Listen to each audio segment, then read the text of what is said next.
17, single, and a whole bunch of teenage hormones jumping through the roof on a lonely Saturday night. At this point in my life, I done spun the block a couple of times, and I knew what it was like to have woman relations. And I also knew what it was like to get my little bitty heart broken. So I thought I was somewhat of a professional when it came to this girl stuff, but the truth is I was far from it. But I was seasoned enough to know that a man has needs. So I'm chilling in my room, bored out of my mind. I definitely could have and should have been doing something that was actually productive. But unfortunately, nothing could satisfy the hunger that I thought I needed. I didn't want to talk to none of the homies. I damn sure didn't want to play no video games. The only thing I needed right now is to be laid up in bed with a baddie and get into the business. I honestly don't know what the hell was wrong with me. But I was so down bad at the time that the lotion in the left hand just wasn't cutting it tonight. So boom, at the time I was still an active Twitter user. I don't use it now. But from time to time I would post like little selfies and pictures on there, you know, normal teenager shit. And now if I'm being honest, at the time I wasn't the type of guy that had just like endless amount of female validation whenever I posted my selfies. But I'd be lying to say I got no attention. Like there was definitely a couple females that were plotting on your boy. And there was this one girl, bro.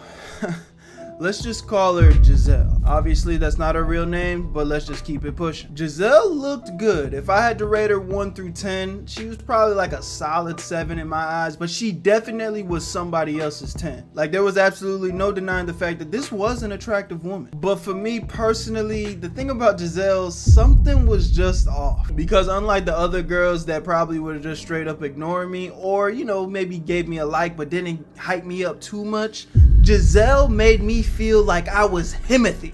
Let me explain. When I tell you, anytime I posted a picture of myself, this girl would slide straight into my DMs, bruh. My nigga, you would have thought I was an OnlyFans girl and she was a 45-year-old husband with 3 kids the way she was sliding in my DMs. I'm talking hard eyes, water emojis, that one emoji with the drool dripping from his mouth. Like shorty was down bad for me, bruh. The levels of simping this girl was doing for me was something I had never even seen before, not even from me, a guy. So I need you to understand that even though I technically was attracted to Giselle, she just, I don't know, bruh. I think because of how much she was simping for me, you know what the girls call the ick? Like she was kind of giving me that shit. Even back then as a man, I always respected a woman that, you know, makes you work for it a little bit. Like I don't want that shit to be too easy. Because when a girl is too accessible, especially back then, I would be thinking to myself like, hold up, I ain't even like that. Why are you simping for me? Am I the only one you doing this to? Who else you treating like this? You over here ready to crash out over my mid-ass. Like what? So point is, I was leaving this girl on red for months. I mean, I might have responded like one time, but she was literally talking to herself in my DMs. But on this cold, lonely, desperate Saturday night, things were different. So I got way out of my body and I ended up sending Giselle a message. So I hit her up and I'm like, what you got going on? She says nothing. What about you, baby? God damn. Nigga, not even 2 messages in and she already talking about some baby.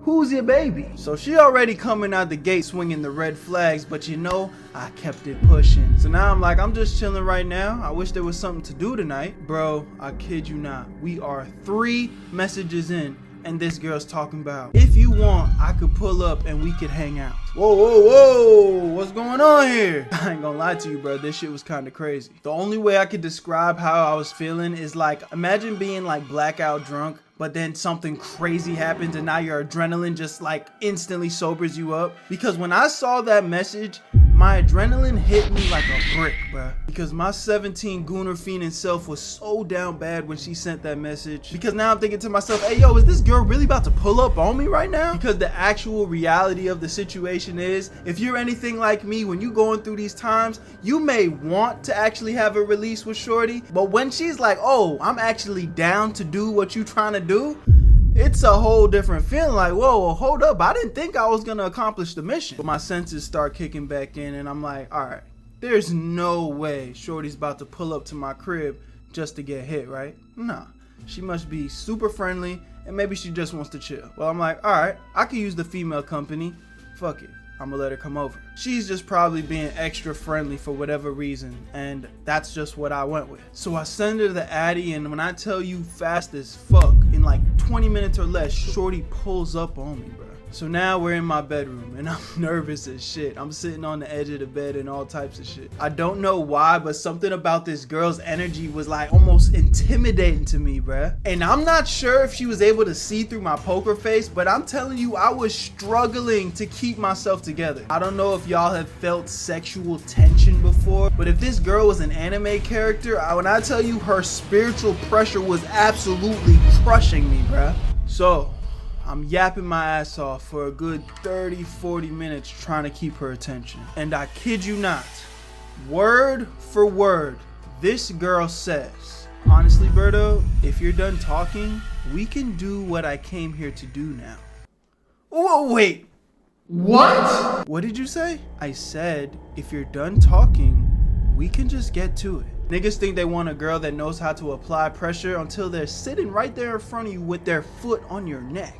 This girl was so dead serious. I couldn't even really believe the words that were coming out of her mouth, but you know, naturally I kind of froze up, but after a moment I was just kind of like, okay.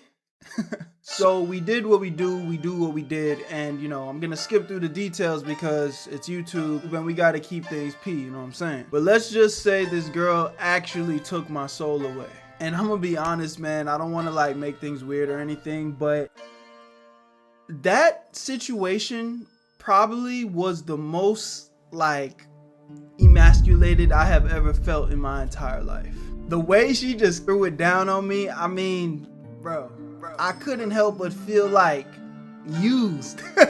I'm talking used in the same way a sick person would blow their nose in a piece of tissue paper and throw that shit away. Like, and when she was done, she put her clothes on, looked at me, and literally said, so just hit me up when you're ready to see me again, alright? I didn't even walk the girl outside of my house. She just left. So as I'm sitting there laying in my bed feeling disgusted with myself, emasculated, I literally thought to myself, this is exactly how girls must feel when a nigga hit it and quit it. I never hit Giselle up again. Even on the nights where I felt kind of desperate again, it changed something in me. And to put it into simple words is, just because you can doesn't mean you should. I've talked about this on the channel before, but almost in every single scenario that you could think of, instant gratification just isn't the answer, bro. The feeling I was experiencing, but even worse, was equivalent to when you feel like you want to release and you go and jack your shit and you just feel ashamed of yourself. Because at the end of the day, you know it's really not that deep and you didn't really need to go out like that. It would have been a much better experience if you were able to experience this with an actual girl, but not just any girl, a girl that you actually care for and, you know, built a real relationship with. Unlike the situation I had with Giselle. Because when you build a true relationship with someone, you actually earned that moment with her, and it's gonna be so much more pleasurable.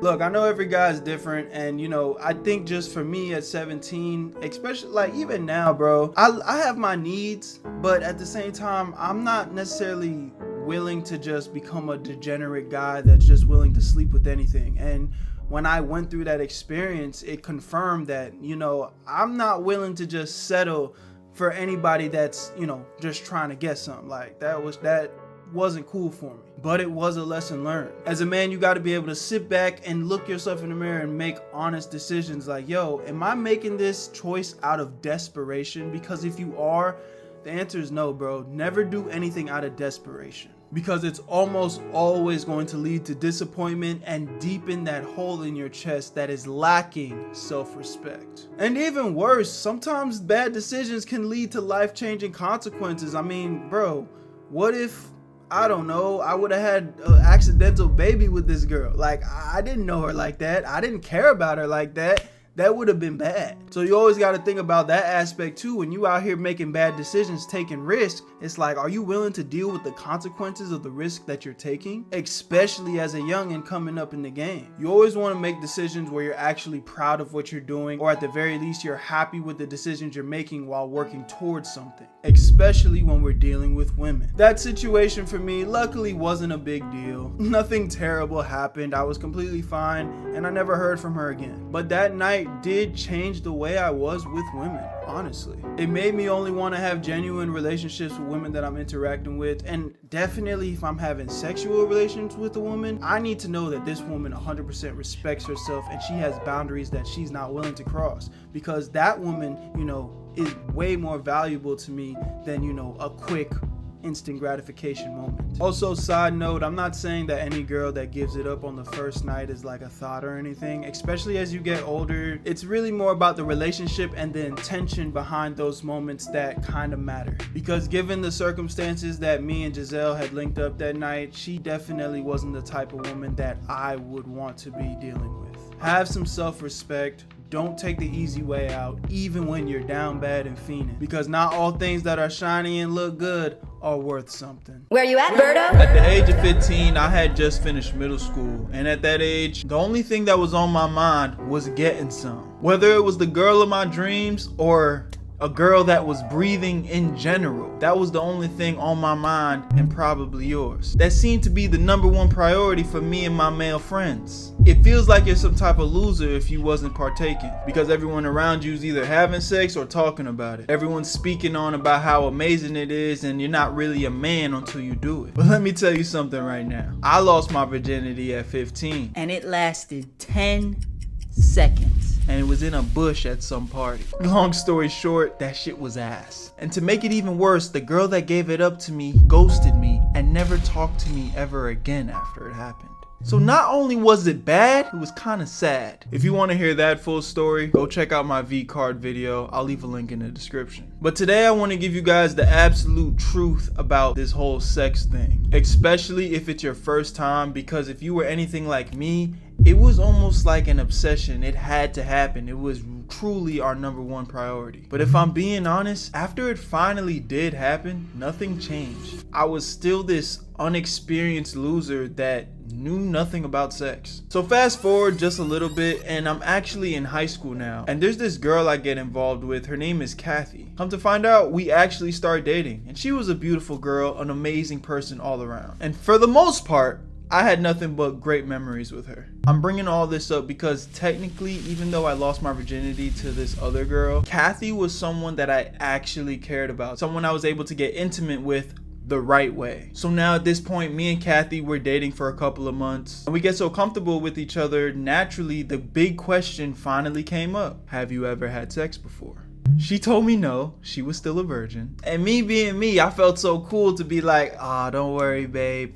I'm an experienced man. Our first time's gonna be amazing, cause I'm really like that. You all know how niggas be, man. We all heard that J. Cole song. You gotta hype yourself up. Niggas will say anything to make it seem like they know what they doing. Meanwhile, as I said before, after I lost my V-card, the girl that gave it to me ghosted me. So clearly my shit wasn't good enough to keep her around. But my girl Kathy didn't need to know that shit, right? So a few weeks go by and I'm talking up a good game, and I just keep reassuring my girl like, hey, whenever you're ready, I'm ready. Sure enough, eventually the day finally came where her parents were going out of town for the weekend. She told me I should come over, and I was very delighted to know that she was finally ready to take that next step with you, boy. So this weekend was gonna be the weekend I'd come over and get active. So you can only imagine how excited I was, because unlike the first time, this was actually my girlfriend, someone that I had actually really been into. Our relationship was so much more intimate. It was real. But there was still one huge problem. I had talked up such a big game about me being this final boss level of expertise in the bedroom, knowing goddamn well I didn't know jack shit. That was the furthest thing from the truth. So me counting down my days for this big moment, I was desperate to find a way to make this a special moment for the both of us. I didn't know what the hell I was gonna do, but I had to figure something out. So Friday finally comes around, I'm sitting here watching TV and this commercial comes on. It went a little something like this. First, it's hot. Then it's cold. Experience true intimacy with our new fire and ice protection. If you need to spice up the bedroom a little bit or cool down a hot moment in your love life, get right with our new Trojan fire and ice protection. Yo, somebody's looking out for your boy. My 15-year-old self is sitting here watching this commercial thinking it's a gift sent from God himself, because This is exactly what I needed. I don't know why, but I figured these hot and cold mittens were gonna be the thing to give me the edge to give this girl an experience of a lifetime. After I lay shorty down this weekend, she gonna have to tell all her friends about how big Berto got down. So unlike before, your boy's confident now. So the day finally comes. I head over to Walgreens and grab me a pack of these fire and ice mittens. I pull up to Kathy's house, ready to get it in. Fast forward through all the bullshit and the small talk. We're laying in bed and things are feeling really special because again, this is a girl I truly had developed feelings for. She trusted me to lead the way, so me feeling like a man,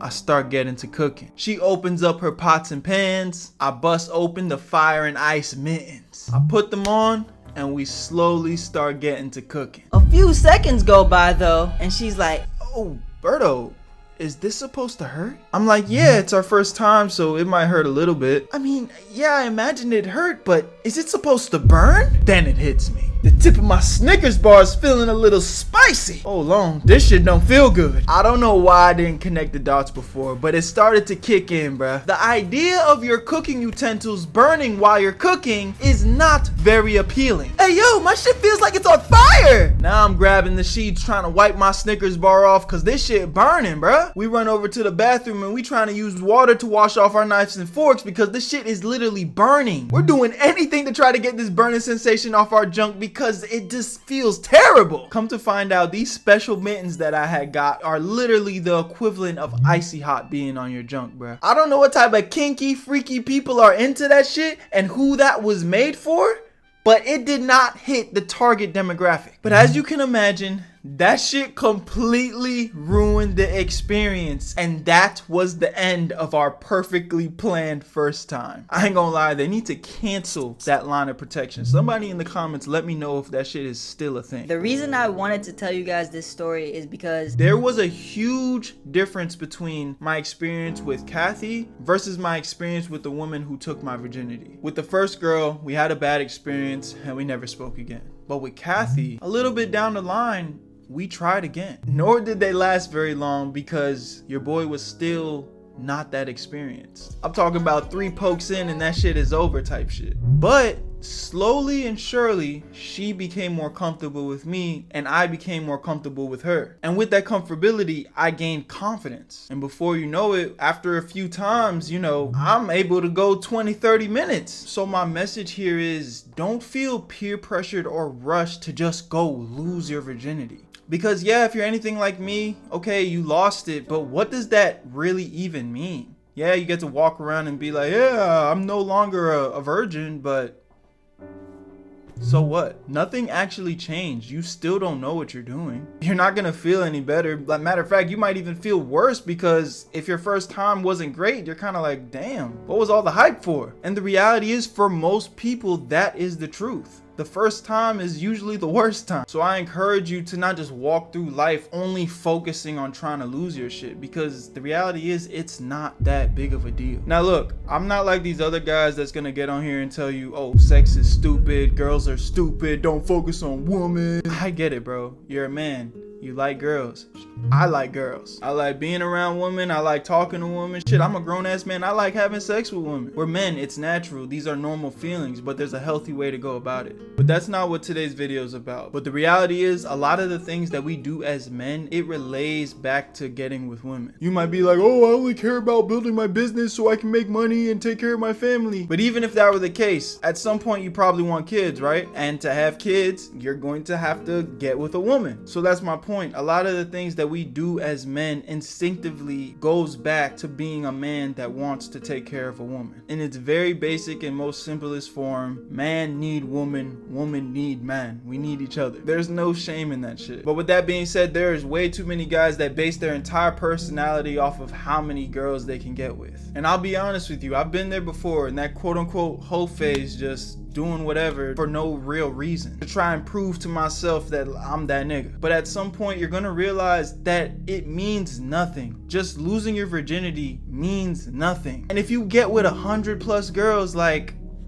it means nothing. Dude, if anything, that's 100 possibilities to fuck your life up early. Whether if it's diseases, if you're not careful, or maybe having a baby too early and you're not ready as a man to take care of that. So don't overly fixate on sex. Don't only focus on wanting to lose your virginity. Focus on being the best version of you. Focus on building real relationships with people that you care about. And with that, along the way, you'll meet a woman that you genuinely have good feelings for. You'll be able to build with that woman and maybe even get intimate enough to where you guys can build a sexual relationship with each other. One that's healthy enough for both of y'all to have a great time, you know what I'm saying? Now, I'm just gonna say this because some of y'all probably need to hear it. If you're 15, 16, 17, 18, shit, even early 20s, the girl that you're with or the girl that you're dealing with, she's probably not gonna be the girl that you're gonna marry. So don't lose yourself in these relationships. Don't get me wrong, love that girl, enjoy the relationship, you know, give it your all, but don't lose yourself in it because again, chances are it's not gonna be your forever relationship. I mean, bro, if you wanna find your wife at 14, be my guest. But it's like, me personally, I rather would live a little, experience the world, meet people, and actually know what I'm into. I wanna say more times than not, you making those decisions at such a young age, this is the woman that I'm gonna be with then the rest of my life. I mean, maybe, I guess, but sounds like some fairy tale bullshit to me. You're still in high school, bro. You're not even close to your full potential as a man. You haven't even stepped outside your comfort zone. This is just my honest opinion. I'm not telling y'all what to do, but I'm just saying don't put all that pressure on yourself to be with this person forever when it's just a small period of your entire life. Some people have that fairy tale story, and it's a beautiful thing if you can figure it out, I guess. But I think in most people's cases, those early relationships are just lessons. Lessons that bring experience, and that experience will eventually lead to knowledge. And the more knowledge you have, the more valuable you are as a man. So if you're in a relationship right now, enjoy it. Experience the full relationship. Soak it in. Shit. Get your heart broken. Learn from that relationship. And when the time is right, maybe you'll find your forever person, or whatever the fuck you want to call it. But block all the noise out, man. You don't need to rush into losing anything. Allow yourself to grow at your own honest pace. And this is way more valuable and important than just being able to walk around and say, I lost my virginity. Where you at, Berto?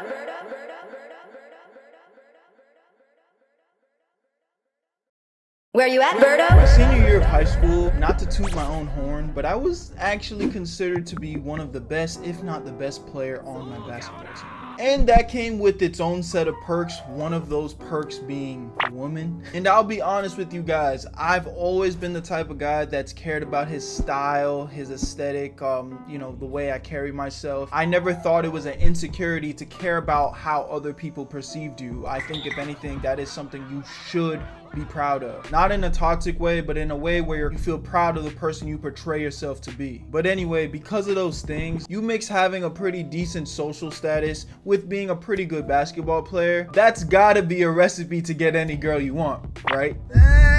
Kinda not really. See, getting girls to be interested in you is only half of the battle. She might think you're cute or attractive, but if you're still a loser behind a handsome face, you might as well have not had anything at all. This was my biggest dilemma. It's not that I couldn't get girls to be interested in me, it was more about what I did with their interest after I got it. I always fumbled that bag. So boom.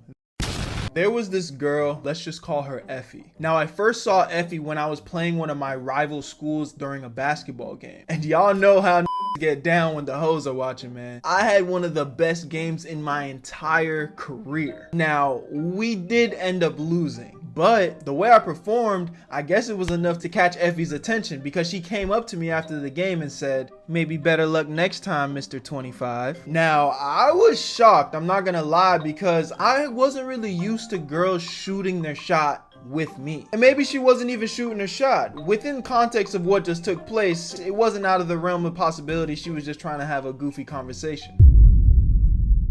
But like I said before, I already thought this girl was cute, so I mustered up enough courage to talk to her. We went back and forth a little bit, and by the end of the conversation, I was able to get her number. So some time passes, and we're texting back and forth, and for the most part, things are going pretty smooth. As far as I can tell, she's responding fast to all my text messages. Our conversations were far from boring. And I could already feel my immature self starting to catch feelings, if I'm being honest. So at the time of this situationship, Valentine's Day was like right around the corner. I would say about 3 to 4 days out. So somehow I work up the nerve to ask Effie if she wanted to hang out with me on Valentine's Day. You know, cute little date type shit. She was like, yeah, I'm down. So I'm like, all right, bet, you know, send me your address so I know how far you are from my house and, you know, I could just plan ahead type. So now I'm feeling good, man. I just got this cute girl's number. We vibing. Just set up the date, man, on Valentine's Day. Oh yeah, there's no way I can mess this up. So boom, fast forward a little bit more, and about 24 hours out from the day that we're supposed to hang out, for some reason, I start to feel like Effie's vibe's a little bit off.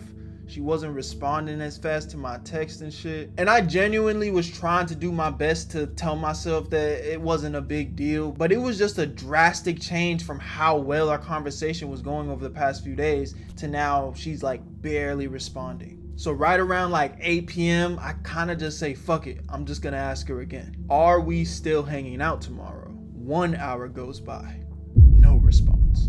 2 hours go by, no response. 5 hours go by, and now it's 2 o'clock in the morning, and she gonna hit me back with, my bad, I missed this, how was your day today? What? Not only did you ignore my shit all day, then when you finally decide to answer my shit at 2 o'clock in the morning, by the way, you avoid a very direct question and change the subject. Now, I've talked to you guys about things like this in other videos on my channel, but sometimes we just set ourselves up for failure. We see the red flags right in front of us, but we like self-sabotage ourselves into thinking that it's something that it's not. Because even though I genuinely feel like things were going smooth up until this point, the very moment where I started to realize that she was kind of backpedaling and falling back, that should have been enough confirmation for me to know, like, okay, maybe she's doing something, maybe she's busy, but for whatever reason, I'm not the priority. So I shouldn't be overly obsessing and making her mine. But of course, when you start catching feelings for someone, we just start to make up these bullshit scenarios on trying to make it make sense why they're not talking to us. But the hardcore truth is, especially as like a high school teenager, y'all motherfuckers be on your phone like 70% of the day. So you're not gonna tell me if the person that you're talking to, you're actually interested in talking to them. I'm not saying that they're gonna be responding minute after minute. No, you know, people should have lives, but they're not gonna disappear for 10 plus hours with no reason or, you know, explanation, like they just left you hanging out to dry. Like, that's not gonna be the case if they fuck with you. So this was my first red flag to not necessarily cut her off or anything, but just fall back and chill. Like, it's not that deep. But that's not what I did. I ended up responding to her messages, not even acknowledging what I had asked her in the first place. And of course, at 2 o'clock in the morning, she left my ass undelivered, and I didn't even hear from her till the next day. So now it's Valentine's Day, the day of our date. And when I tell you this girl is still responding slow as shit. And more importantly, there has still been no conversation about us hanging out. So now I'm starting to feel all anxious and flustered inside because it's like, I really like this girl and I want to hang out with her. And she said that we were going to hang out, but you know, I don't want to be too pushy. Maybe she'll bring it up. Hopefully she does. Newsflash, nigga. The day ends again and there's still no word of us hanging out. Shit's crazy, bro. And she's still responding slow of shit. Of course she is. Now, current me looking back at myself in this situation, I really should have just fell back, like all the way back. Because again, not because I'm mad at her or it's a big deal, because it's really not. Anything could have been happening in the world, but the fact that I'm just obsessing, I'm getting anxious, my day is being ruined because I'm obsessing over, oh, I want to hang out with her so bad.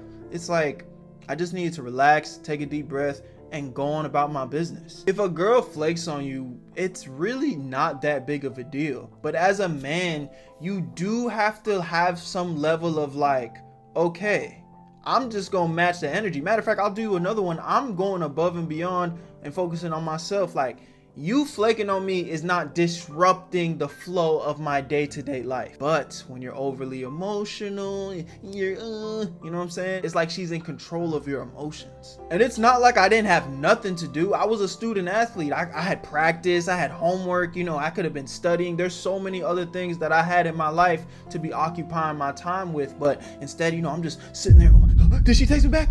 Oh, fuck, it's just another email. Did she text me back? Oh no, it's just that discount code from that bullshit I signed up for a week ago. Fuck, man.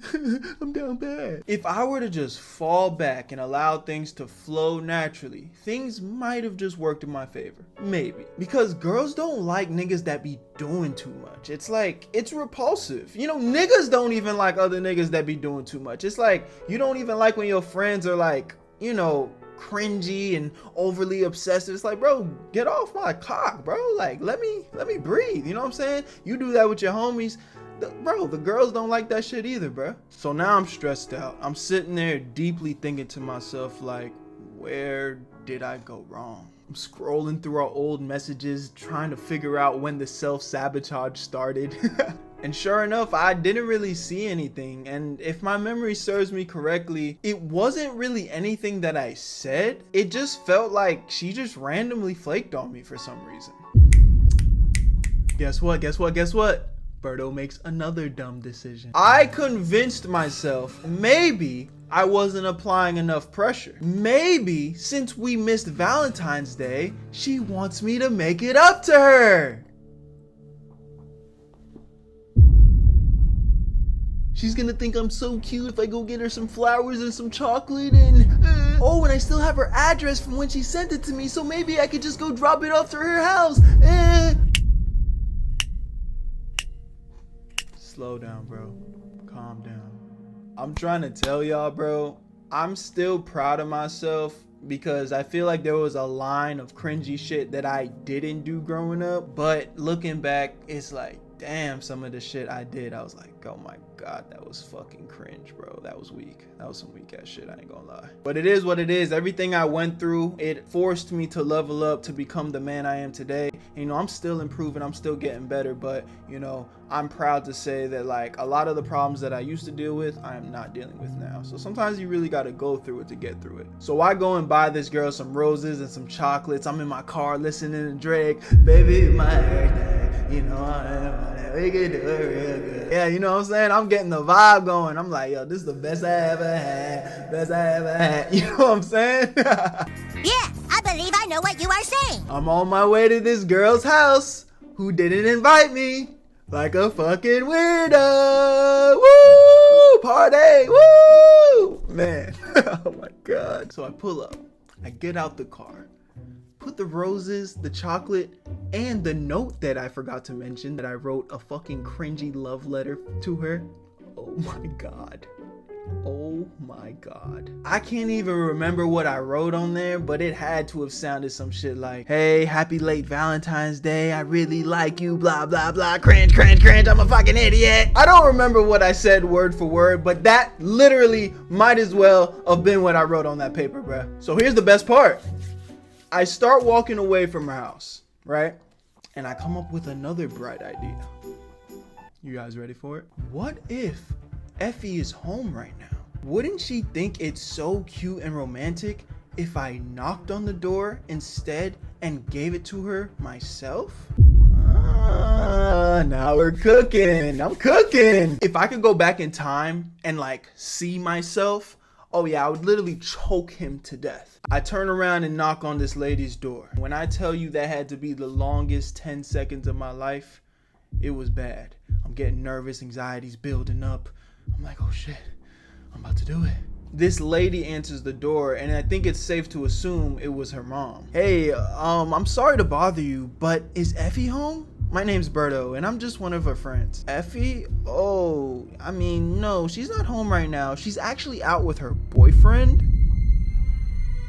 But I'll let her know you stopped by. Is there anything I can do for you? Berto, you said it was?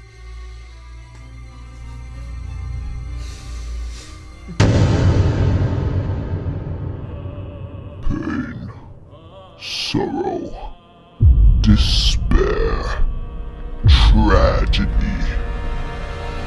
you understand? You've played us like a fool. You are nothing. Love? Why would she ever love someone like you? She's laughing at you right now, Berto. They're laughing at you right now, Berto. Poor little Berto. Nothing but a simple little simp boy. You should have known better. Matter of fact, you did know better. But you chose to fantasize over something that didn't even exist. You deserve this. Now suffer in despair. That drive home was so dark for me. I genuinely was like going through my head, questioning myself, like, why did she do this to me? She had a boyfriend this whole time? That doesn't even make sense. Why would she entertain me and make it seem as if she liked me, but then just leave me hanging out to dry? And like, what? Only a couple hours later, bro, I was blocked on everything. And I'm assuming it's because her mom told her that Berto came to the house and dropped off all this shit like a fucking creep. So, fair play, I guess. But I'll be honest with you guys.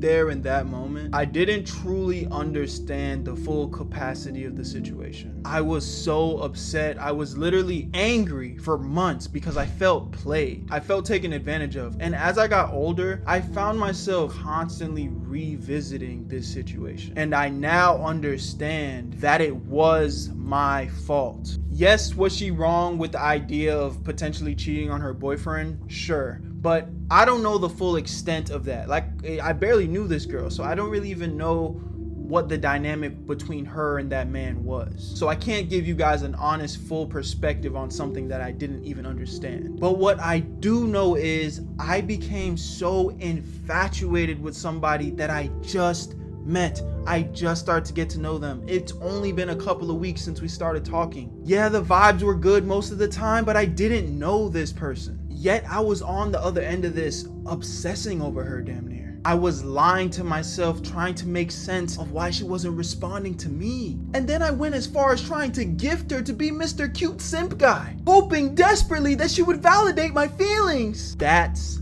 my bad. Kurama, go sit down. Please. I'm almost done.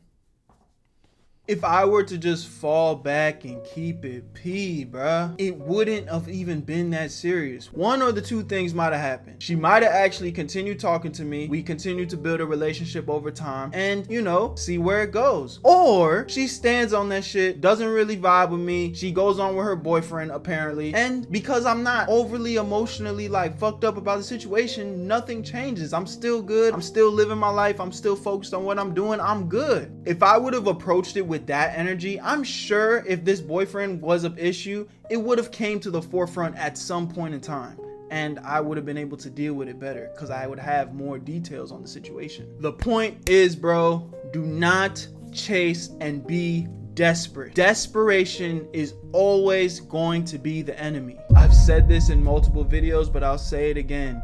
You must remain neutral because heightened emotions will motivate you to do things that aren't smart. Understand that the best relationships are built on mutual respect and organic connection. So if you ever feel like you're fighting yourself for somebody, or if you're making up crazy scenarios in your head just for it to make sense for the person that you're pursuing, you need to just take a step back, take a deep breath and relax. Calm your ass down. It's not that deep, but your emotions are trying to make it feel like it is. I hope you guys gained some value from this video. I was definitely very hesitant to tell this story because this has to be one of my most embarrassing relationship woman type of video. I feel like I went out pretty sad in this one, but at the end of the day, all mistakes have lessons in them, man, and you know, I hope you guys learned something from mine. Join the Discord for free, where you can stay up to date with the community and everything that's going on with this channel and this amazing community. We're almost at 200,000 subscribers here on this channel. It feels like yesterday we just got that plaque for 100,000. So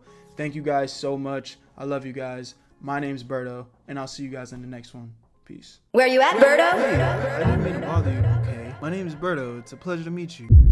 Hey, You come here often? I've never seen you in this gym before. No. Oh. Well, I just wanted to let you know I think you're very pretty and maybe I can get your... I have a boyfriend. Rejection. Probably one of the worst feelings you can receive as a man. Whether you're a super shy loser that finally worked up the courage to go and shoot your shot with that girl and the conversation ends up being real awkward, or you're a super confident guy that's done this a million times. No matter what, it's never an ideal feeling to be rejected. And after it happens, it's so easy to start obsessing and questioning yourself, where did you go wrong? And if you're the type of guy that's struggling with women in general already, this definitely can be a negative feeling that can pretty much kill your confidence instantly, to the point you never want to shoot your shot again, damn near ready to die alone. Word to my guy Future, it's a cold world we live in. But hey, I'ma keep living. Today I want to talk to you guys about how to actually deal with rejection as a man, and a few ways you can significantly lower the chances of it happening, because no matter what, at the end of the day, you are going to be rejected in life, so you guys just have to get over that. If you guys are new here, my name is Berto. Here on this channel I tell stories about my life, and I like to give a little bit of perspective and lessons where you guys can actually leave with some real value from the things that I've been through in my life. So hit that subscribe button if you like content like this, so the YouTube algorithm can promote you more of my videos. So before we get started, I want everybody to go down to the comment section and write about a time where you felt rejected or you got rejected and how you made it feel and where you think you went wrong. Everything I'm going to be talking about in today's video, you're going to be able to go back to that situation and actually reflect on it and know how to maneuver differently. So don't be lazy, do that right now. I'll go first. So I'm talking to this girl, right? I don't want to say we were like best friends or anything, but we're pretty well acquainted. She was a part of my friend group. I always thought she was cute, but I never really shot my shot. How everything got started with her is one day she posted a pic on Instagram, and when I tell you, she was looking good, man. So, you know, I simped and I sent the hard eyes. Luckily for me, she responded well to it, and then before you know it, every time that I saw her in real life with my friend group, from that point forward, we started communicating with each other, and it felt organic. It wasn't like something that felt forced, but we were starting to talk a little more and maybe even getting a little bit flirty here and there. Nothing crazy. Okay, so fast forward a couple weeks and we've been talking on and off. Still not even to the point where we're texting every day, right? But our friend group wanted to go watch a movie together. And this just wasn't any movie. It was one of them scary movies, bruh. And if you guys know anything about me, I might look cool and nonchalant and shit, but when I tell you I'ma act up for a scary movie, that is not my vibe. I'm dead ass scared of them shits. So when I agreed to go to this shit, I was kind of nervous because I was like, damn, shorty gonna see me in a super like scary state. But you know, it is what it is. Luckily for me, she ended up sitting next to me in the movie theater, right? And that was unprovoked. She did that on her own accord. So I'm like, oh, okay. She might actually be feeling your boy. So the movie's going on, and as I told you guys, I'm super scared. So I'm over here like jumping on to her and damn near cuddling up on her type shit. But the thing is, she wasn't really shying away from this. Like, she ended up kind of cuddling up on me too throughout the whole movie. So now we're kind of like, you know, cuddling with each other. So fast forward a little bit more and we're right at the end of the movie, and I kind of just look over to her and she looks over back to me and we kissed. Now again, I want to make this super clear. This is not a girl that I was overly obsessed with or I had like a very big crush on. Like, yes, I found her attractive, but I really didn't facilitate this happening. But that all aside, with this newfound communication with her and the body language and all the feelings in the air, it was clear that I was fucking with her and she was kind of with me too. So the night ends, everything went smooth, we say our goodbyes, we go our separate ways, and everything's cool, right? So the same night, I'm sitting there alone in my bed and I'm replaying everything in my head, and I'm like, you know what? I think I can see myself liking this girl. So I'm like, you know what? Screw it. I'm gonna reach out to her and ask her out on an official date. So I take out my phone and I start typing that message, and I'm like, hey, I really enjoyed myself with you tonight. And if you're down, I'd love for us to go out next weekend, just me and you. When I tell you, bruh, this girl took 2 whole days to respond to my text. Straight up dubbed my shit. And then had the audacity to respond with, hey Berto, I really enjoyed myself too, but if I'm being honest, I think we should just stay friends. I don't want anything to be weird between us. I gotta be honest with y'all, bruh. That shit pissed me the fuck off. Because like I said, bro, this wasn't a girl that I was like super hung up over. Like I wasn't even tripping on her, but she creeps her way into my ecosystem. I feel like the vibes are in the air. I didn't force nothing. We kissed at the end of the night without me having to force myself into that situation. And now I'm all vulnerable and shit. I open up, I reach out, and you just gonna play me like that? So now I'm sitting here feeling rejected, friend zoned, and all of a sudden I'm overthinking every move I've ever made with her. What? It really put me in a position where I'm starting to feel like, yo, am I not good enough for her? And here's the thing, man, this is one of the natural feelings of rejection. Nobody likes to get told no, but the first huge step on how to deal with rejection is to accept that no matter how rich you are, no matter how handsome you are, no matter how perfect the scenario played out, she could still reject your ass. But here's the catch, it's okay. As a man, you have to be comfortable being uncomfortable. It's genuinely a part of your self-development journey to understand how to deal with these emotions. A confident man doesn't overthink rejection. They just honestly accept that it's part of the process of searching for a compatible partner. If anything, for me now as an adult, anytime I get rejected, even the amount of times that I'm not so happy to admit, it's like I understand that, yo, honestly, the people that are rejecting me are doing me a favor. We just weren't compatible, and for whatever reason, whatever girl I was pursuing that may have rejected me, they were able to foresee that and, you know, do what it do and kind of save me the trouble for real. A lot of y'all be living in the fairy tale world too much. Like, yeah, is there some make-believe alternate reality where things could have worked out between you guys if she gave you a chance? Sure, but this isn't the Marvel Cinematic Universe, bro. If that's where you decide to put all your focus and energy, you're fucking cooked. Understand that anyone can get rejected at any time. And I'll even do you one better. High value men get rejected more than low value men. That just fucked your head up, right? You might be thinking, Berto, how is that possible? He's handsome, he's successful, he's got a lot of clout, whatever it is. He's got all the infinity stones to the hose. How is he getting rejected more than me? The reason is because you low-level niggas are too afraid to even interact with women. Y'all are so scared of rejection, you don't even put yourself in a position to get rejected. Instead, you're just sitting over in the corner fantasizing about how beautiful she is and you wish you could be with her, but you never actually make a move. While the high level nigga, he's actually confident in his ability to go and interact with women. So he goes, he shoots his shot, and he plays his cards, you know what I'm saying? So just statistically, they putting up more numbers than you, my dog. And in the scenario where they do get rejected, they don't quiver up into a little ball like, My life is over. I'll never love again. they just understand, hey, that's how life goes. The sun will come up again tomorrow, and I'll try again. You know what I'm saying? I'm sure I'll find a compatible partner one day. Y'all got to start adapting this mindset. It's not about just, you know, shooting your shot with every single girl that you see. But At the end of the day, bro, that little temporary emotion you feeling because she didn't say yes, that shit's gonna pass. And just like anything else in this world, the more you do it, the better you get at it. And not on no like weird emo shit, but you know, the more you get rejected, the less it hurts. Get comfortable being uncomfortable, bro. But you gotta understand that your emotions and feelings is what's holding you back from being great. Because instead of facing your fears, you're always taking the route where you're running away from your problems or tucking them away. And when you do that, your problem never actually goes away. Just because you're not looking at it every single day doesn't mean it isn't there. You have to make a habit of confronting your fears and doing the hard work even when it's very difficult. Slowly but surely, you will eventually start to come to a solution, and let that keyword not go over your head. Slowly but surely, because most great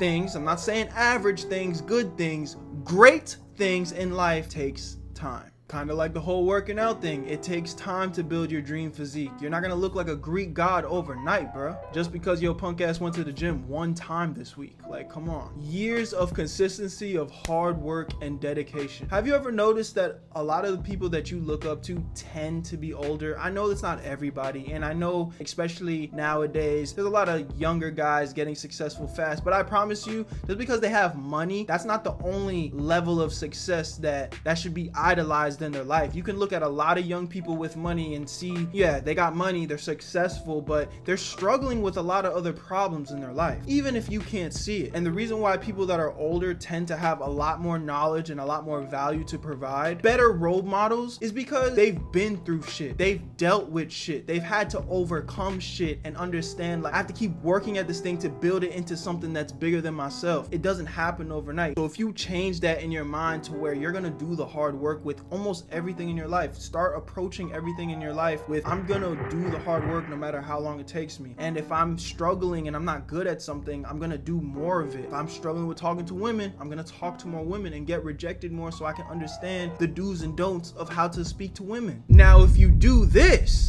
is where the tables will start to turn in your favor, because a more confident man, a more successful man is also less likely to get rejected by women. Just think about it like this, bro. Would you as a woman pick the better option? The one that's like, oh, this guy looks like he has his life together, he's talking to me confident, I can see he has things going on about himself, or pick the guy that his voice is quivering and he's shy and, you know, I can see him fucking staring at me every day from across the room? Who would you pick as a woman? Y'all gotta stop being so naive with this shit, because at the end of the day, bro, we're all flawed human beings. I'm a weirdo too, bro. I'm a nerd too. I like a lot of the things that you like, but a girl might be more willing to accept my flaws than the less confident version of me. But even if a girl thought the things that I was into was quote unquote corny, right? She might be more willing to accept my flaws now, right? Than the version of me that is not confident, successful, and has shit going on for himself. When you like someone, all that corny and weird shit that you think is super embarrassing to like show to a girl, bro,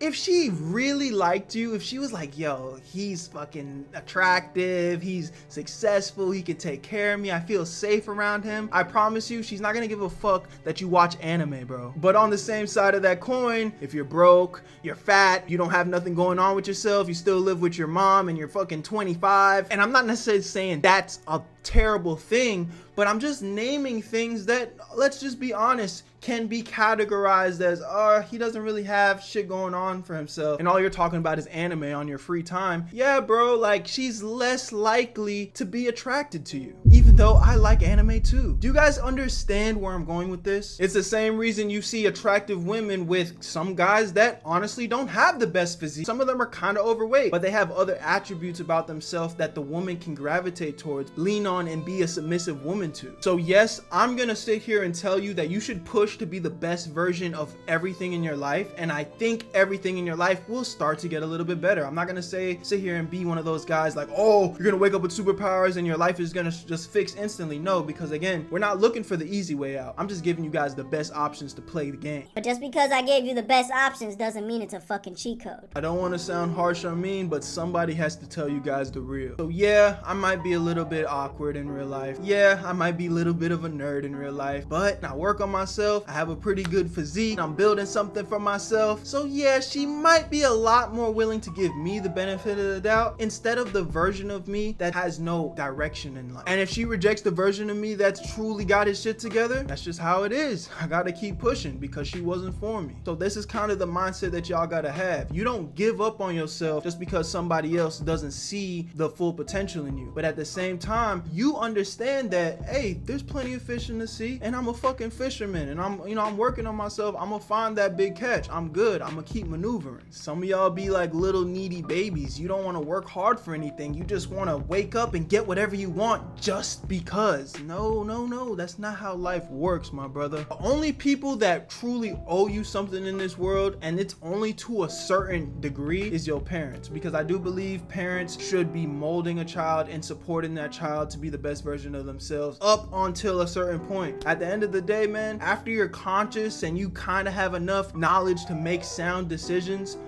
even your parents don't owe you nothing. Because if you out here still doing bullshit, there's only so much they can do. So you truly have to take life by the wheel and understand that you're in the driver's seat, bro.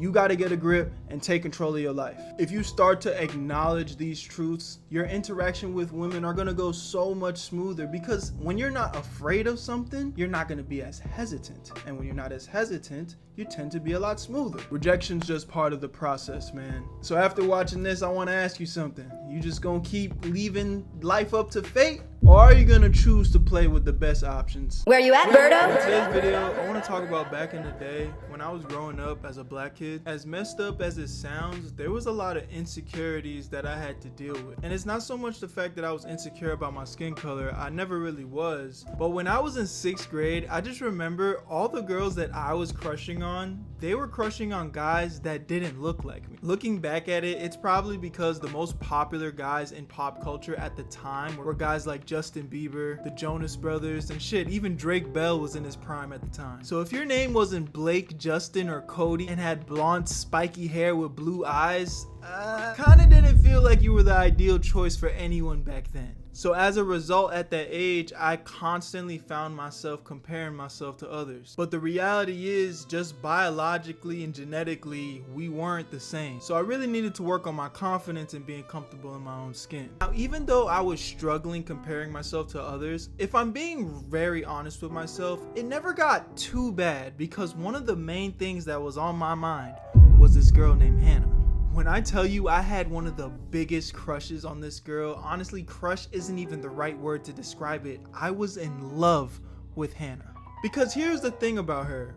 We were actually friends. We went to elementary school together, and our parents would always make small talk after school. There was even times where our parents would hang out with each other outside of school, and as a result, we hung out. And when I tell you this girl never made me feel any level of insecurity, it was like crazy. She was just always a happy, uplifting person all the time. That always made me feel good, so she always had a special place in my heart. But the day that I fell in love with Hannah was definitely the 5th grade dance. I don't know if you guys had this back in elementary school, but it was pretty much a day full of kids bop music and a bunch of energized kids just running around all day. Now, even back then, I honestly didn't even want to go because I always kind of felt, even at that age, I was just a little bit more mature than my counterparts. And if I'm being honest, I actually was more mature than my counterparts. I got held back in 3rd grade, meaning I had to do the 3rd grade twice.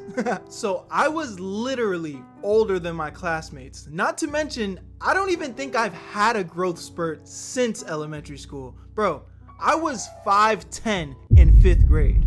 I'm 6'2" now.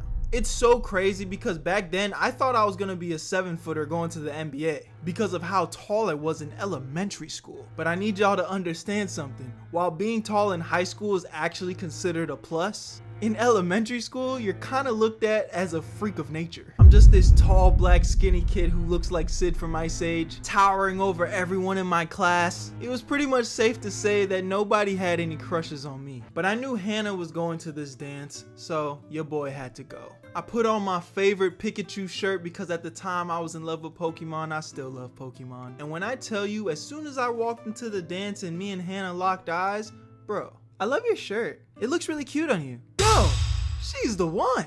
I fell in love instantly. I already had all these pent up feelings for her. Then she gonna go ahead and say my shirt looks cute on me? That has to equal that I'm cute too, right? Yeah, she loves me, obviously. Cute and Berto was 2 words that I've never heard in the same sentence unless it was coming from my mother. So that was enough for me. I'm over here already planning my entire life out with Hannah. It's simple math, bro. So from that day forward, every single encounter I had with Hannah, I was hell-bent on finally being able to confess my love for Hannah.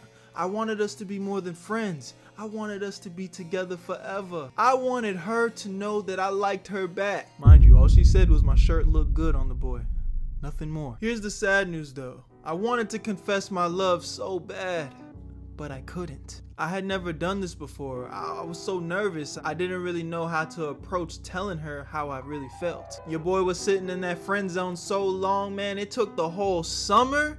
Then we started middle school and went the entire semester all the way to the end of 6th grade. I even had a couple of situations go off with other women before I was able to confess my love for Hannah. I'm telling you, she just had a special hold on my heart for some reason. It was almost as if the longer I took to tell her, the harder it became. This was a buildup of the goddamn century, but I finally was able to tell myself, yo, if you don't do this shit today, it's never gonna get done. It's damn near the last week of school again. It was time to fucking lock in. So I had got out of class and it was about lunchtime now, and I'm heading over to the cafeteria. I see Hannah in the hallway. Yo, Hannah. Hey, Berto. What's up? How are you? I'm good. I kind of just wanted to talk to you about something. Sure. What's up? You know you could tell me anything. Well, I've honestly felt this way for a while, but I kind of like you, and I honestly wanted to know if you had any feelings back for me. You're so cute, but you know you're like a brother to me, Berto. And honestly, I really like Cody, but you know I love you though. I'll see you at lunch, okay?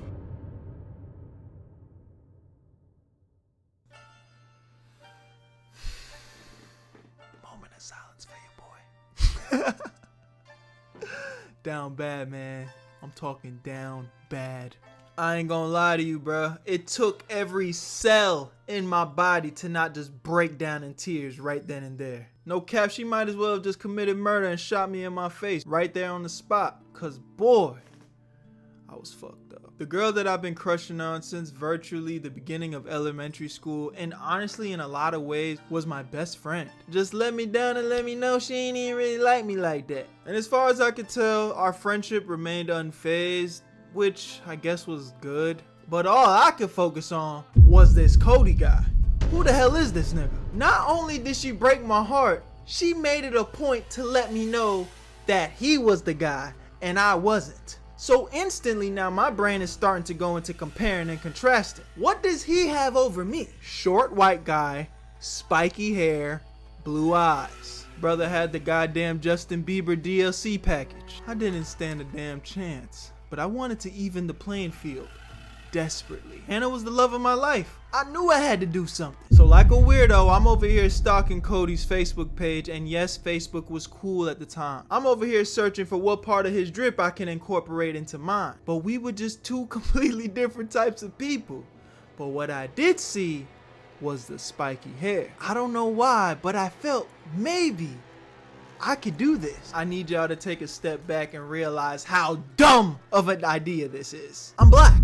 We don't have straight hair. Our hair textures almost never is going to be the same hair texture as a guy with white skin. So a black guy with spiky hair, it's just kinda not an option. And even if somehow you were able to pull it off, you'd kinda look like an idiot. But for whatever reason at the time, I was convinced that's what was giving him his edge. Listen y'all, I'm a weeb, so especially at the time, all my favorite anime characters, they had spiky hair.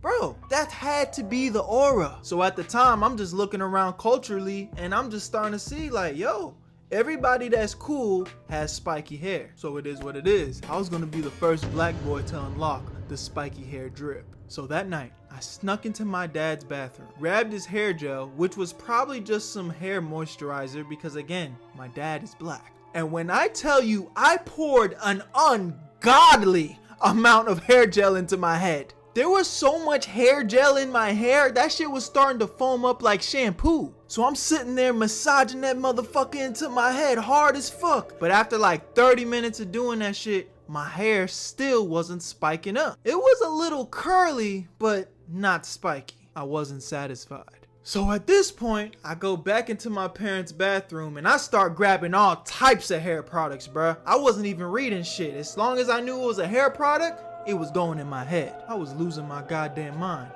Literally. My nigga, I was putting so much motherfucking product in my hair, my goddamn skull was starting to burn. All in pursuit of the spiky hair. After hours and hours of literally frying the skin off of my scalp. Obviously, it still didn't work. And I came to the conclusion, maybe I had to sleep it off and I'd wake up with the spiky hair. Yeah, I'm an idiot, I know. I just needed all this gel in my hair to harden and then it would probably work better. So obviously I wake up the next day upset because that shit didn't work. But even though I didn't achieve spiky hair, I did kind of achieve some type of crazy curl pattern because My shit was lubed up to the max. I'm waking up for school at this point, so there really wasn't much time for me to do anything else. So I grabbed a hoodie and wore that shit all the way to school because I didn't want my mom to notice, and went on about my school day. Fast forward throughout the school day, nothing really eventful happened. Nobody even noticed the change in my hair, so I'm just walking around like an idiot, kind of just hoping somebody would compliment me, but nobody did. So I'm feeling pretty stupid, but I was still hopeful because the last class of the day was my gym class, which I shared with Hannah. This could be my chance to finally show her that I had leveled up into a new man, a new level of drip, the aura. So as you could expect in gym class, you have to dress out and do physical activity. But this is where shit hit the fan. So coach had us running a few laps around the gym. And as I'm running, I'm starting to feel some tingling on my skull. Hey yo, what the hell is going on? I'ma just ignore that shit. A few seconds later, my eyes are starting to burn. Hey yo, what the hell is going on? Berto, are you okay? All of a sudden, I'm blinking uncontrollably and my eyes feel like they're literally on fucking fire. Yo, I'm over here trying to look at my own hands and I can barely see anything. Everything's blurry as fuck. I didn't realize it at first, but all that bullshit I had put in my head when I started running and sweating, that shit was getting into my skin and my eyes. That shit was burning the hell out of my eyeballs, bruh. Yo, I can't see. My eyes, my eyes. Berto, are you good? Your boy was going out all the way sad, bruh. Hannah called over the coach and they just sitting there trying to calm my ass down. But nobody knew what was wrong with me. Obviously, because I was complaining about my eyes so much, coach recommended I go wash my eyeballs out at the sink. It helped a lot, but it didn't really solve the problem. My mom picked me up early from school, and per her investigation, she had realized what my dumb ass had did. Bro, when I tell you, it literally took like 3 to 4 hours to wash all that product out of my hair, man. Oh my god. And what's crazy is my mom was so like dumbfounded by what I had done. She wasn't even mad. It was one of those ones that was just like, I can't believe you just did this.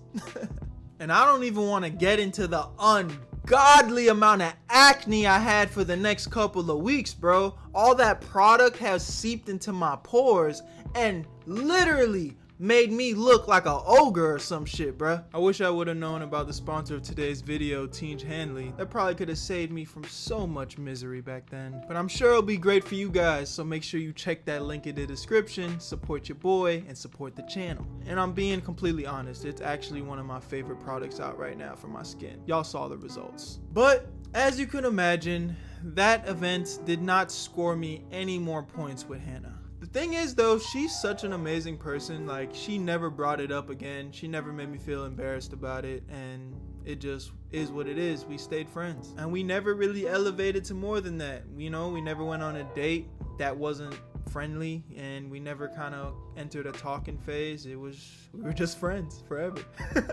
What's really crazy is we're still actually pretty cool to this day. We don't talk every day, but you know, we check in, and you know, it's always good vibes. If I'm being honest, she probably doesn't even remember this story the same way I do. It was such a pivotal moment for me of my character development arc, and I'm sure it was just a regular day. She probably never thought about this shit ever again.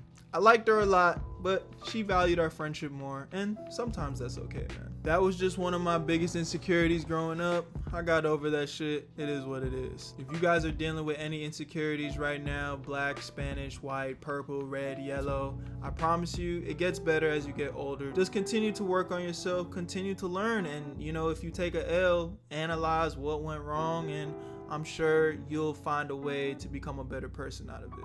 Especially as a black kid, I've learned to realize that so many of the blessings that God has given me that I didn't appreciate back when I was younger because I was insecure comparing myself to other people are some of my biggest flexes today. Like, there's features about myself that I appreciate so much that I got naturally just being who I am as a person. I'm black. I was born this way. So all in all, just make sure you love yourself no matter what color you are, no matter where you come from, no matter what your background is. I promise you there's something special about this motherfucker staring at me right here. Where you at, Berto? Oh, I was just gonna leave without me? What are you talking about? Kevin gets in the car while I'm driving away is giggling. She's laughing at all his jokes. Where you at, Berto?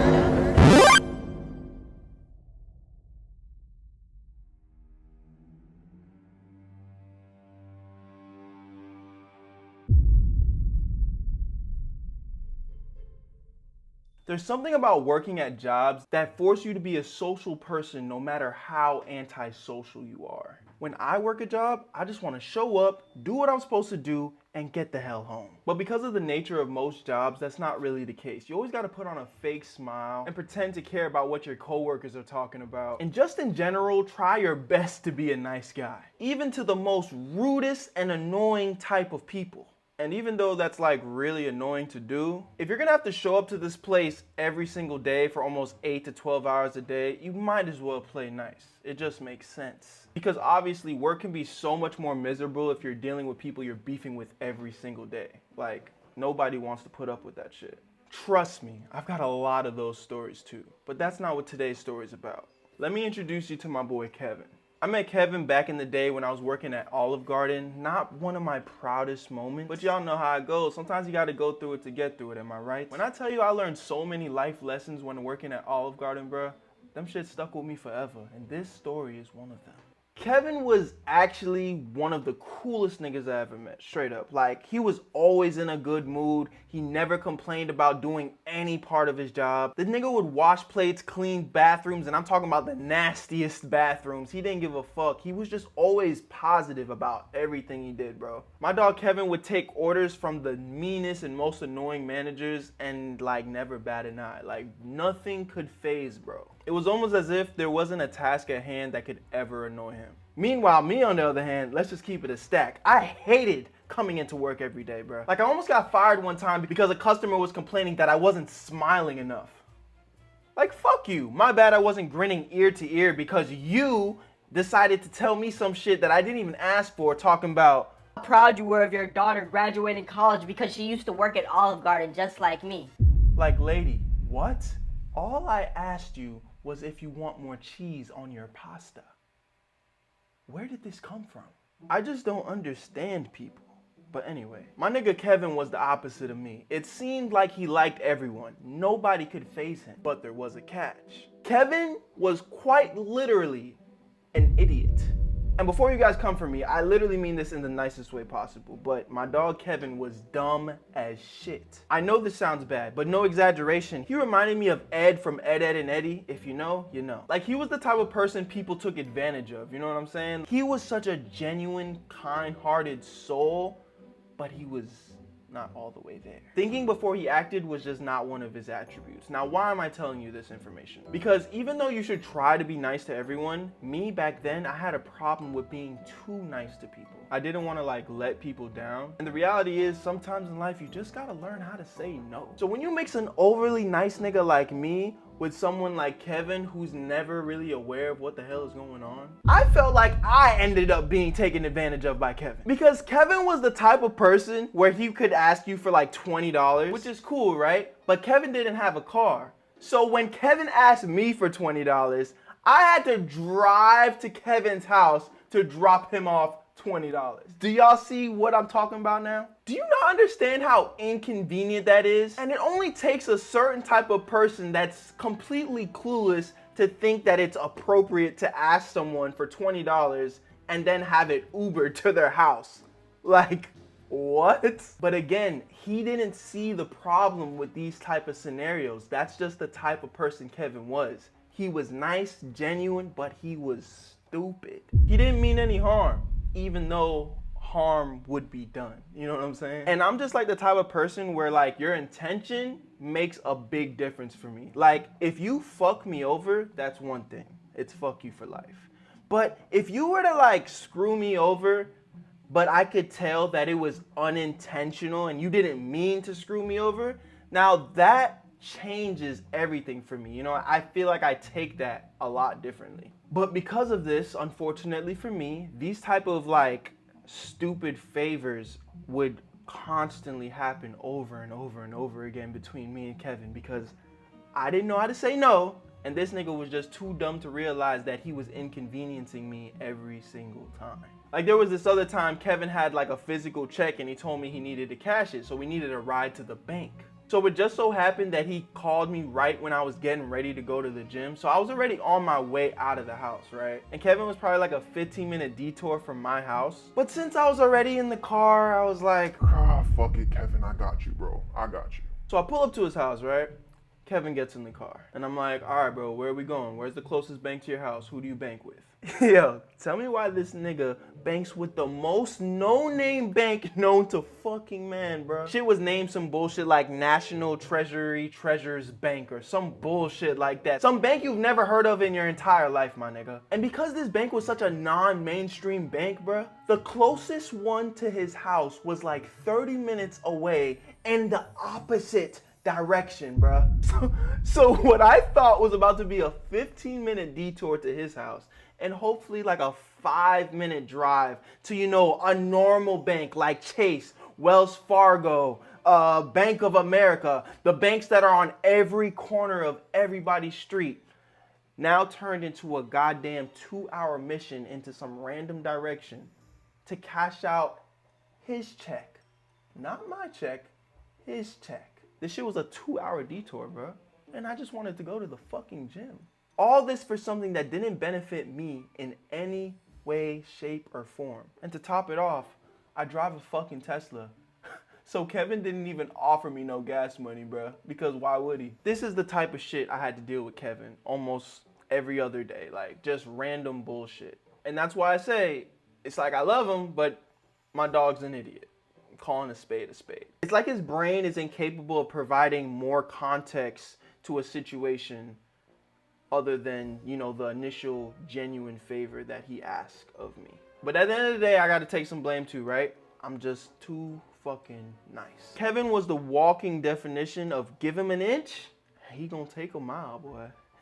He gonna take that fucking mile. But outside of all that annoying shit, like I said, Kevin was a really cool dude. I rocked with bro. So fast forward into the Olive Garden work life, we finally get a new coworker and her name was Larissa. Now let me say this shit off rip, my nigga. Larissa was bad as fuck, bro. Larissa was... She was tough, my nigga. She was so bad, it was almost like confusing. I was like, why is a woman of her stature working at Olive Garden? Like, this girl needs to start an OF page expeditiously. I guarantee she'd be making more money than Ruby Rose on that hoe, and that's a fact. I personally wouldn't be subscribing, but trust me, I know a lot of down bad niggas that would be signing them checks right to her page, bruh. I'm just talking shit, but seriously, guys, my fellow brothers out there, stop subscribing to OF pages, bro. You're better than that. Go be great, king. But anyway, back to the story. Larissa's bad as fuck. Got it. So she's the new girl in town. She looked good. So now she's getting all the male validation from the workers from the store. But see, the thing was, at this point in my life, bro, I done been around the block, man. And I've learned from my many mistakes that looks aren't everything. So unlike most of the other guys in there, I just didn't really care. I wasn't that interested in Larissa. What I'm trying to say is I wasn't so quick to just jump on the Larissa bandwagon. If I'm being honest, I wasn't even thinking about her. Like, wasn't even tripping on that. I was good. I hated going to work every day. The only thing on my mind was blowing up on YouTube. I just want to go to work, get my shit done, go home, and work on my videos. That's it. That's the only shit that was on my mind at that time. Still is, pretty much. So make sure you subscribe. But just like anything else in life, over time, I started to get to know Larissa a little bit. And as far as I could tell, she was actually cool, bro. Like, she was actually working 2 jobs because she was working on paying her school tuition. Shorty was like studying to be a nurse or some shit. With that in mind, I'm like, okay, sis, get your bag. I love to see that. I love a strong, independent woman that's focused on her shit. Go off, queen. You gotta respect a woman on her hustle. But even with that being said, I was cool off her, bruh. I genuinely was in no rush to take my walls down emotionally and start entertaining like being with another woman. Like I said, bro, I done been around the block. My heart has been broken too many goddamn times. Your boy was trying to stay focused. My heart done turned into goddamn steel, bruh. At this point in my life, it was not easy for me to catch feelings for another person. But time went on. Life was lifing, and I started to notice, like, even on her like little lunch breaks, she would come over to my side of the restaurant just to chop it up with me, you know what I'm saying? So over time, we naturally started to vibe with each other, you know what I'm saying? Like, it's not serious, but you could feel something in the air. We vibing, you know what I'm saying? And eventually, yes, there was a little bit of a chink in my armor, bruh. I was like, shit, yo, maybe I am catching a little bit of feelings for... Yo, bro. I think I like Larissa. I'm gonna try to talk to her. Well, there goes that shit. It's just law, bruh. If your homeboy calls dibs on a girl first, you might as well just kind of back off, bro. Because it's just weird as fuck to pursue a woman right after your homeboy's like, yo, I'm trying to get with her. So why would you try to get with her? Especially if it's not that deep to begin with. Like I said, we were vibing, but it's not like she was my girl or anything. It's not like we did anything, so you got it, my man. So now I'm just right back where I started. I gave up on the little follicle of a thought I had of being with Larissa, and I'm just right back on focusing on me, you know what I'm saying? So boom, a couple more weeks might have passed. At this point, I'm not even thinking about Larissa. And when Kevin said that he was gonna make a move on her, from my POV, honestly, I couldn't really tell. I mean, he would always mention the fact that they would kind of be talking on and off or whatever, but you know how niggas be, man. Yo, bro, I noticed like Larissa, every time she wants to throw some shit away, she walks right by me, dog. Man, I know she's feeling me, bruh. Or maybe you're just always standing at the only trash can in the kitchen when she's trying to throw something away. But okay, you got it, my boy. So one day I'm over by my section, I'm sweeping, I'm doing my thing, right? And Larissa just comes up to me out of nowhere and is like, hey, Wyatt, can I ask you for a favor? Yeah, for sure. What's up? So like, I'll give you the gas money, but I just really need a ride home from work today. I kind of got into a little bit of an accident yesterday and my car's in the shop. But I will be getting a rental tomorrow, so I just really need a ride home today. Right off the back, I'm like, oh yeah, for sure, I got you, girl. And even though my mind went there for like half a second, I'm not gonna lie, I didn't really entertain the fact that it was anything more than what she asked. No, this wasn't her trying to shoot her shots. This was just a girl asking for a ride home, and she happened to ask one of the niggas that she's cool with at her job. Nothing more, nothing less. That's genuinely how I took it. Until I got a text message from this nigga Kevin saying, Yo, what did you tell her? so now I'm kind of confused, like, wait, what? Did Kevin just send her my way? I thought this nigga was trying to shoot his shot. But again, it didn't matter. So I just responded and I told him, I said, yeah, I told her that I'll take her home. But then he responded with, Handle that, my boy. wait, okay. This changes things. Did my nigga Kevin just throw me the alley-oop? Like I said, y'all, Larissa was bad as fuck. And even though I wasn't entertaining the idea of being with her, if Kevin, who just called dibs, was now like, hey, handle that, you know, that kind of changes the scenario for me a little bit. Like, hold on, it's open season. Maybe this nigga just admitted that it was a failed mission, because why else would you tell your homeboy to handle that? I'm about to handle that, you know what I'm saying? So I'm like, cool, I bet I'm handling it. Now I ain't gonna cap to y'all. My energy did a 360, bro. I can't make this shit up. I couldn't wait to get off work and give Larissa a ride home, man. The customers ain't seen a nigga smile this much since they made the 14th Amendment legal, bro. I promise you. Your boy was cheesing. Them niggas got the best customer service they've ever received. And to top it off, before my shift ended, Larissa came up to me and let me know she clocked out already. So for the rest of my shift, I'm just chopping it up and kind of, I don't want to say like overly flirting with Larissa, but you know, we just vibing and talking it up and really just setting the mood for that nice long ride alone home. You know what I'm saying? I was locked in, y'all. I'm feeling like, I don't know what's about to go down, but I feel like this alone time was about to be kind of like the first step into shit going down. You know what I'm saying? It's those car rides, bruh. I promise you, if you've ever been with a woman and got that alone car ride, that's like where the deep conversations start happening, bruh. And that's where it's like, oh, I fuck with you, shorty. And that's probably around the same time she'll be like, ooh, I fuck with this nigga. I promise you, bro. Some of y'all know. Some of y'all have had those car rides, bro. Boom, 8 p.m. finally hits, and I'm walking over to the computer to clock out, right? I turn the corner, and I lock eyes with Kevin. My dog, what's good? Yo, my boy. Hey, good looks on that, bro. On what? Larissa? Oh, yeah. It ain't nothing. I should be thanking you for real. What do you mean you should be thanking me? I'm confused. And before I could really say anything else, he was like, Hey, bro, I gotta go use the bathroom. So I'm like, okay, bet. I brushed it off and just kept pushing, you know what I'm saying? So I walk over to Larissa, right? And now we're walking over to the car and we're just chopping it up or whatever. And right before we get into my vehicle, bro, this nigga comes out of nowhere and is like, Yo, Y'all was just gonna leave without me? Nigga, what are you talking about? In no way, shape, or form did I know this nigga was tagging along for the car ride. And what's even crazier is Larissa was confused too, cause she was like, I didn't even know you were coming with us. So now I'm like all the way fucked up. I'm not understanding what's going on right now. Why did this man send her my way and then insert himself into the ride home? He said to handle it. I thought I was handling it. But in the heat of the moment, I didn't want to make Larissa like feel uncomfortable, you know what I'm saying? So I kind of just go with the flow. So Larissa's about to get into the front passenger seat, right? But then this nigga Kevin's like, Larissa, you should sit in the back seat with me.